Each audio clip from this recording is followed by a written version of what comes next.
सैनिक ने अपने लहू के रंग से सूरज का माथा रंगा था।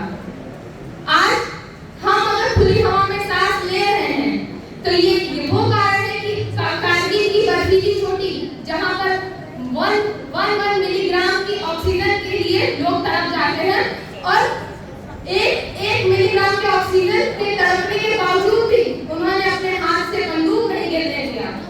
वो भारत माँ के वो वीर सपूत थे जिन्होंने वर्दी पहनते समय ये शपथ ली थी कि हमें खुद से पहले अपना देश ध्यान रहेगा, हमें खुद से पहले अपना देश ध्यान रहेगा, किसी धर्म ग्रंथ से बढ़कर संविधान याद रहेगा। हम दुनिया के किसी भी कोने में रहें, हमारे दिल में हिंदुस्तान रहेगा, हमारे दिल में हिंदुस्तान रहेगा।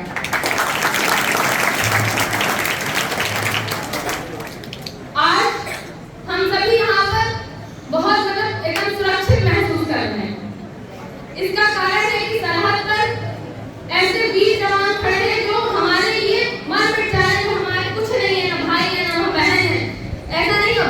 लेकिन इसका ये मतलब नहीं है कि हमारा कोई फर्ज नहीं बनता है। हमें भी अपने देश के लिए कुछ ना कुछ करते रहना चाहिए। वो कौन है वीर सपूत जिन्होंने अपने देश के लिए अपना जान गंवाना सही समझा, लेकिन ऑपरेशन विजय का पराजय नहीं। माँ, फौज से मेरी पहली सैलरी आने वाली है। मैं कुछ ब्लैंक चेक साइन करके पोस्टिंग पर जा रहा हूँ। आपको जब जरूरत पड़े तो पैसे निकाल लो। फौज से पहली सैलरी तो आ गई, पर तब तक कैप्टन सौरभ कालिया अंतिम सांस दे चुके। जब कारगिल के चोटियों पर घुसपैठियों ने आक्रमण किया, उसका जब ये पता चला कि वहां पर घुसपैठी बैठे हैं, इसका पता जो है एक चरवाहे ने की। उसने देखा कि कुछ लोग ऊपर बैठे हुए वो हम पर हमला करते हैं। उसने तुरंत इंडियन आर्मी फोर्स को सूचना दी। तब 14 मई 1999 को कैप्टन कालिया अपने 5 साथियों के साथ पेट्रोलिंग पर निकले। जब वो बजरंग चोटी पर पहुंचते हैं तो वहां पर देखकर वो हैरान हो जाते हैं कि यहाँ पर सचमुच हथियारों से ज्यादा पाकिस्तानी आतंकवादी तैनात। उस टाइम पे इनके पास, इंडियन टीम के पास न ज्यादा बंदूक थी न बारूद गोली थे, क्योंकि ये युद्ध के लिए नहीं गए थे, ये पेट्रोलिंग के लिए। इनको करना ये था कि ये जाते देखते और वापस चले आते और पाकिस्तानियों को भनक भी नहीं लगती। लेकिन कोई कैसे रोके उस खून को, जब भारत माता के सीने पर खड़े दुश्मनों को देखकर बारूद में बदल जाता है। कैसे कोई रोके तन के नसों को, जब परचम ए सितारा और हिलाल की झलक को देखकर तन जाती है। वो फौजी कैसे भुला दे उस शपथ को जो उसने वर्दी पहनते हुए ली थी कि सबसे पहले भारत राष्ट्र की रक्षा करो और है। और एक भारतवासी भगवत गीता को कैसे भुला दे, जिसमें भगवान श्री कृष्ण ने स्वयं कहा है, स्वधर्मे निधनम श्रेय, अर्थात अपने धर्म, अपने राष्ट्र धर्म के लिए मर मिटने से बड़ा श्रेय कोई नहीं। उसके बाद कैप्टन कालिया ने पाकिस्तानी को ललकार दिया और ये भारत ने पूरे दुनिया के प्रत्येक युद्ध नीति, वार कोड्स एंड ह्यूमन राइट्स को सर्वथा करने के लिए काफी है कि सिर्फ 5 सैनिकों के साथ उतनी बड़ी पाकिस्तानी टोलियों पर वो हावी हो गए थे। और पाकिस्तानियों ने 22 वर्षीय कैप्टन कालिया को 22 दिन तक बंदी बनाए रखा और उनको खूब बेहिसाब टॉर्चर किया और उन्हें मार डाला। जब उनका शव उनके गांव, उनके घर पहुंचता है, उन्हें देखने वाला कोई पहचान ही नहीं पाता। आप दूसरों की बात छोड़ दीजिए, उनकी माँ जिसने उस बेटे को 9 महीने कोख में पाला, करोड़ों बार माथा चूमा और अनगिनत बलाएं ली, वो तक नहीं पहचान पाई कि उनका अपना बेटा है। खुदा ने सिफत दुनिया के प्रत्येक औरतों में दी है। ये एक औरत पागल भी हो जाए ना तो भी उसे अपने बेटे याद करता है। पर कैप्टन कालिया की माँ यादाश्त के किस कोने में जाकर ये अपने मुस्कुराते हुए बेटे की तस्वीर को उस कटी फटी लाश से मैच करती है जिसका कुछ बचा ही नहीं, न आंखें थी न कान।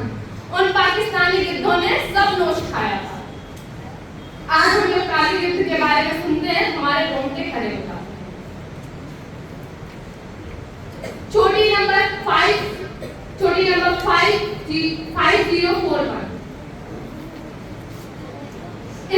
इसको आजाद कराने की जो जिम्मेदारी मिली वो मिली विक्रम बत्रा। ये बहुत ही सक्रिय और मुश्किल चोट थी, जहां पर दुश्मन बैठकर बड़े आराम से हम पर हमला भी कर सकता था, हमारे हर एक एक्टिविटीज पे नजर रख रहा था, हम क्या कर रहे हैं, कैसी कार्य चली, क्योंकि वो ऊंची चोटी थी।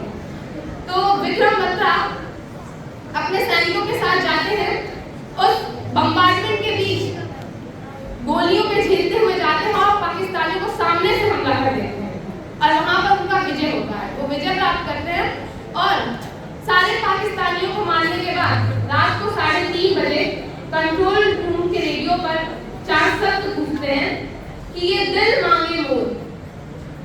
अगले दिन उनकी तस्वीर भारत के हर प्रदेश में बड़े बड़े अखबारों में छपने लगी। उनकी बहादुरी की चर्चाएं हर घर में पहुंच गई। लेकिन कैप्टन बत्रा को इतने से आराम, उन्हें पता था कि अभी हमारी बहुत सी चोटियां हैं जो दुश्मनों के कब्जे में हैं, अभी चैन से सोने का वक्त नहीं है।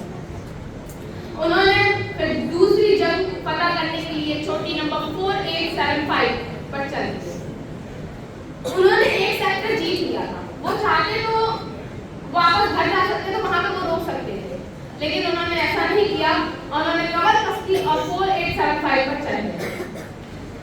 वहां पर पाकिस्तानी गोलियां उनको एकदम छलनी करती हुई चली आ रही थी, लेकिन उनमें इतनी कम नहीं थी कि वो उन्हें वहीं पर रोक दें। और विक्रम बत्रा वहां तक पहुंचे और वहां के बंकर में उन्होंने ग्रेनेड फोड़ दी और भारत माता की जय कर शहीद हुए। भारत का तिरंगा 4875 पर भी लहराया गया, पर इस बार ये दिल मांगे मोर कहने वाला भारत मां की गोद में सो गया।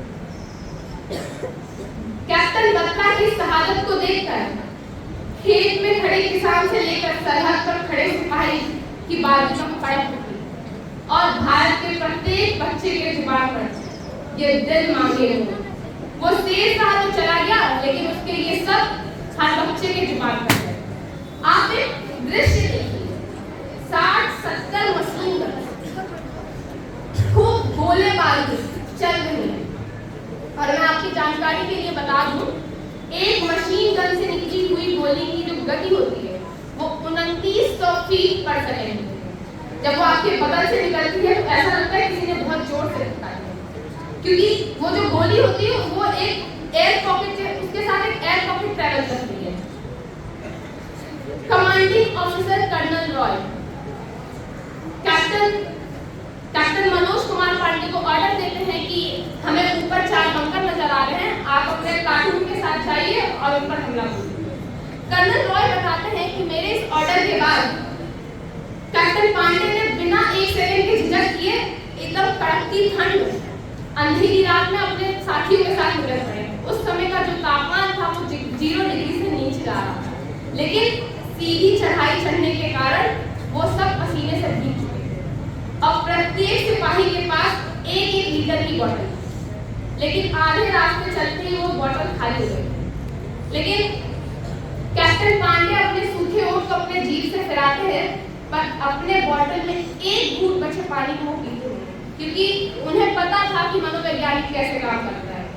जब तक बोतल में 1 घूंट पानी है तब तक जीवन है, तब तक हौसला है, तब तक उम्मीदें हैं। और उन्होंने ये तय कर लिया कि जब तक युद्ध से वापस नहीं लौटूंगा तब तक ये पानी को हाथ नहीं लगाऊंगा।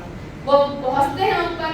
कर्नल रॉय को नीचे से सिर्फ 4 बंकर दिखे थे, लेकिन ऊपर जाकर वो रिपोर्ट करते हैं कि यहाँ पर 6 बंकर है और प्रत्येक बंकर से 2-2 मिशन गन आग उगल रही। और जो दूर के 2 बंकर थे वहां उसे उड़ाने के लिए उन्होंने हवलदार दीवान को भेजा। हवलदार दीवान ने भी फ्रंटल चार्ज कर उन्हें नष्ट कर दिया, परंतु उन्हें गोली लगी और वो वीर गति को प्राप्त